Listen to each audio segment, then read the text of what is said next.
kiriya mwiza ubikuje amafaranga 500. Ndagiye ugendane naje. Dore n'ubwa mbere ngiye mu mujyi. Njya numva ngo bariba cyangwa bagashimuta. Mwana uzamfashe uzagendane nanjye uzampagararire kandi ugomeze urengere mama Shamira. Numva papa Chris yaragize intuza yaragize umwamikazi ntago nyazi nta nubwo nyumva giye ayo Mashamira y'Kigali. Ndetse ugira ngo rena yabonaho muvande narahumaniwe bati nanjye sindayabonaho gusa kimwe cyo papa Chris yaraje yayagaye yahuye na se wa Shamira Kigali ngo bari mu nama nyine Kigali. Kireni karibu hano mu rugo. Ni amakuru y'abana. Amakuru ni meza y'abana. Niye mumeze mutese. Natwe turabona kibazo. Ko ubuzeho rero. Cyane wabuze gusa ngero kubona narabuze. Urabana afashe intambwe yakuza kugusura se. Ni byiza cyane. Narimba kumbuye pe. Cyane nanjye narimba kumbuye. Uje ujya muri business zawe ushaka ukunda amafaranga nawe bakabyo. Hanaga ari gukunda amafaranga none se imibereho y'ubu ngubu uri kubona umuntu adakunze amafaranga byagiye. Boko mana nyine ndabyumva nanjye urabizi ko mba muri business ariko kanazirikana n'umuvandi ukaza kunsura mu gihe. Nanjye narindi kubitegura. Nandi kubitegura kuzaza muri iyi minsi. Ya gahunda yacu yo kuje kurya ya nkoko n'urukwavu rero numva twakabipanze. Cyane nese ko ngubu twakabipanze yego ariko kanya kari kujya kabura. Uramugara asigaye adushwanira ngo dusike twarabaye abagore b'abakire. Mbese ukabona azanye ibintu by'amashari urasa umuntu azabigenza uti. Ndetse n'amashyari ngiye nsigaye mbona asa naho yanatwiciye. Ujye ubibona nawe. Ngo kwitwiciye. Rero mama Keza kamubwire.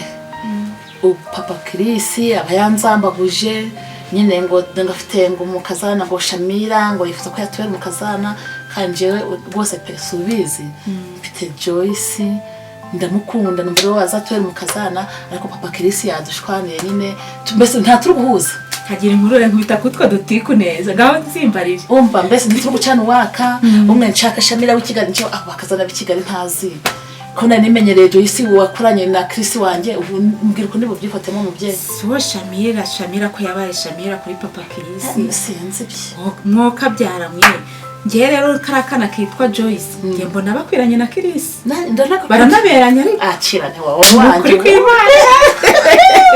baraberanye kuri kwimana ndabibona baraberanye cyane baraberanye ngiye rero kamubwire kugira inama papa Chris rero wewe nyine umujyane make nimba ashaka uwo Shamira we ora mujyana make urebe ko yakwemera musa Joyce naho Shamira ngiye no Shamira nta nubwo muzi nubwo ntari ntanamuzi ariko ntabwo ndi kumwiyumvamo uzi akantu ngiye gukorera papa Chris urarira abagabo iyo umuntu yabatereje bijya byemera ndi kubona nimugoroba nataha avuye mu kazi ndamwicaza nkamufata neza narangiza tukakiganiraho tukagifatira umwanzuro kandi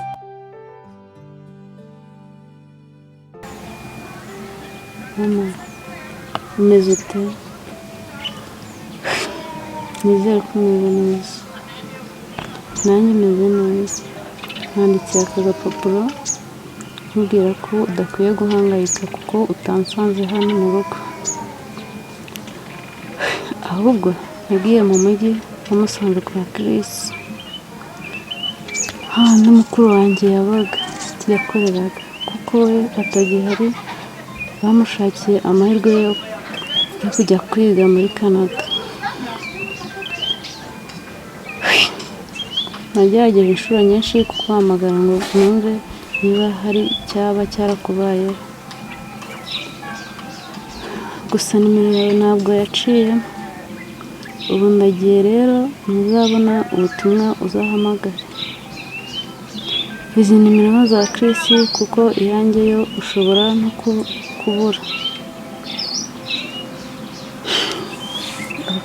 urakoze cyane ndagukunda mama numva papa Chris yaragize intuza yaragize umwamikazi ntago nyazi nta nubwo nyumva ngiye ayo Mashamira y'Ikigali ndetse ugira ngo rena yabonaho muvande narahumaniwe bati nanjye sindayabonaho gusa kimwe cyo papa Chris yaraje yayagaye yahuye na se wa Shamira Kigali ngo bari mu nama nyine Kigali nuko ubwo rero ni muri ubwo buryo no kumugusha neza turebe ko Chris hari nawe sinzi nimba nabazakunda ntuza uriya mwana ntuza Joyce ntabwo nzi nimba azamukunda nawe mba mbona Chris sinzi uko yifashe. Ewe ibyo reka tubibaharire nanjye nk'umubyeyi ariko izo za Shamira z'ikigazo ntabwo nzumva. Uzishakire ka Joyce niko keza. Ka Joyce ni keza, ka Joyce karakana ni keza cyane. Mbona gafite umutima mwiza. Afite n'imico, afite n'umuco, mbona kitonda. Mbese sinzi Shamira nako Joyce nayo ngiye kuvugishwa ndi kuvuga ngo ayo Mashamira sinzi ukuntu yaranje. Nako Joyce uraho Joyce nabonye ari umwana mwiza naramukunze. Niriwe. Yego. Yewe mama ke. Nurunguru mubamo se? Ibi ni ibiki? Ibisi yabaye guca kuba ryari? Ni bisanzwe ntuhizi se ni Kevin. Ni ibisanzwe yitaba. Yoje ni ibiki? Mbe mubye ko wahuye n'ibikuyobeye. Ni ibisanzwe mwese ntubizi. Nahabi maze kuti intera gucya se? Hano ndi kubona menya na defirishe none. Mana yanje. Kubona yana defirishe. Meruka nyine cyagihe harimo umujyanama none ndabona ahubwo yaruhijeho ubusibi n'ibiki aho. Byazambye sinzi. Nukubitura Imana. Keve mwana wanje. Ko mbona ibyo nagiye nkora byose ntacyo bisa naho ntacyo byatanze. Ntacyo ntakoze ngo ndebe ko wahinduka. None ndi kubonaho kugira ngo uhinduke ahubwo noneho uri kurushaho kuzamuka ahubwo. Keve ngukorera iki ko n'umwanya mwambwira mwanshinjaga we na bene nyoko. Nuncinja ko ntabaha umwanya ko ubona business nazigabanyije nkabaha umwanya uko nshoboye. Buriya Keve ushaka ko nzaturi ku mutima? Buriya kuko ushaka ko nzagukorera iki? Rwose yewe nagejeje kwisanga byawe uriya arubwo numva nicaye n'intego zanjye ndimo turaganira ku bintu tuba tuzagira tukasanga ibyo turimo ntacyo twakugeza gusa nyine nanjye ndagerageza bikanga sinzi ikibazo gihari. None se mwana wa kubanza bakuroze nkaba ntabizi gusa wasanga barakuroze nanjye nkaba ndi kubigira ibikino ndi kubigenza gake ndi kugenda mbigira ibikino kandi barakurangije byararangiye. Nose me ubundi bo bakurogoka bimenya koko ntago wabimenya ariko ndi kubona ibyawe biri kwanga bikadogera. Ndi kubona pe nta kiri kwiyongera. Ibyo nagukoreye byose ndi kubona nta kiri kugenda ahubwo biri kudogera. Ego mama keza we. Ko mbona byafashe indi ntera bikanakabya. Yewe umuhungu. None se ubu amaherezo zaba yaje. Rero uva muri mu byo wari urimo. Gira izindi ngamba ufata. Nibagiwe icyarya.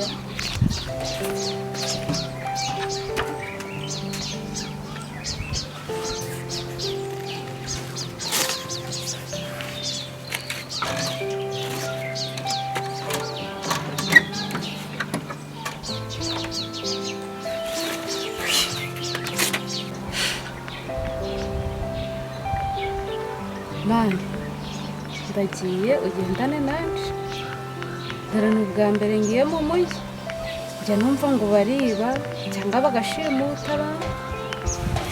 Mani, uzamfashe uzagendane nanjye uzampagararire kandi ukomeze urengere mama wanjye.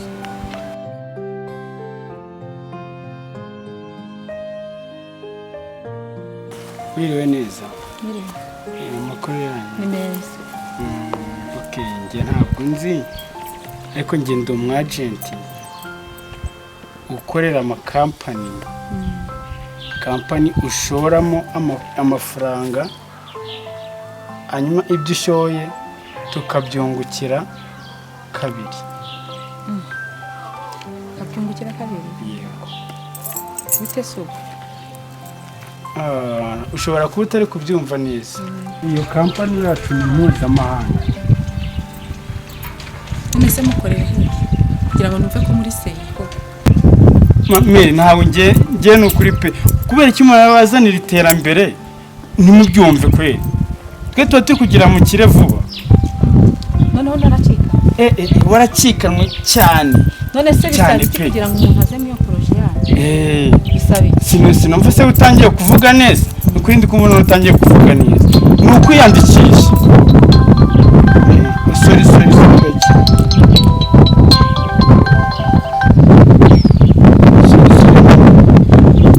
Hello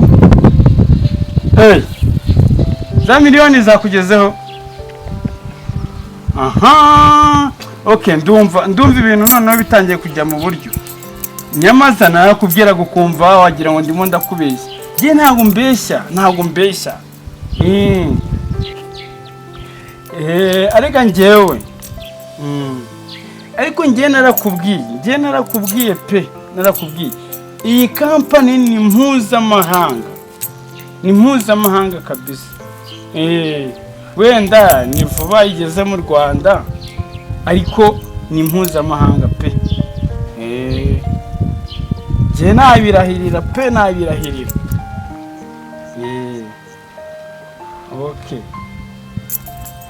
cyo mbwira neza uwo muntu ni uwo mwabikoreye uri kuguhamagara yego pe nanjye binkoreye none se bisaba iki bisaba kwiyandikisha ufite amafaranga kuri momo ngo nkwereke amafaranga mfiteho ni make ariko amafaranga mfite akunze kuba ari kuri banki ariko kuri momo ntabwo naburaho udufaranga twariho duke niba udufiteho zana nkwereke none se bisaba ngahe mbo uyu muntu yari yashoye miliyoni ahubwo se weho kamanzi ndeba ari kuri momo ndetse ndeba kubona hariho 500 500 ni make mama 500 ni make pe 500 ni make ariko mama umva nkubwire nukuri umubyeyi pe reka ngufashe kuko uri umubyeyi mbona nanjye wambera mama zana nkwereke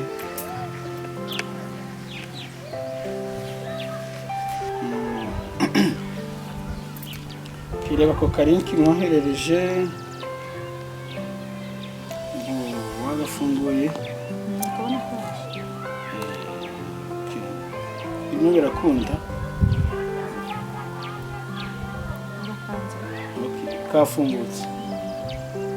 kafungutse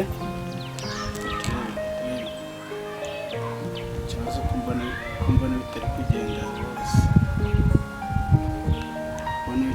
ariko izo ni network nta kibazo ko bitari kwemera network ariko biribuza gukunda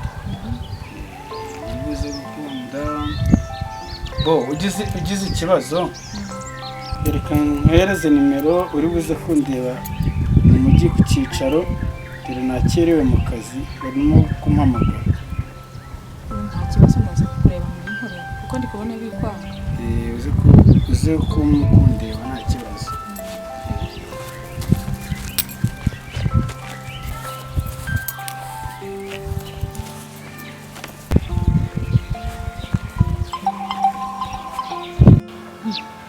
mukiriya mwiza ubikuje amafaranga 500 mwana we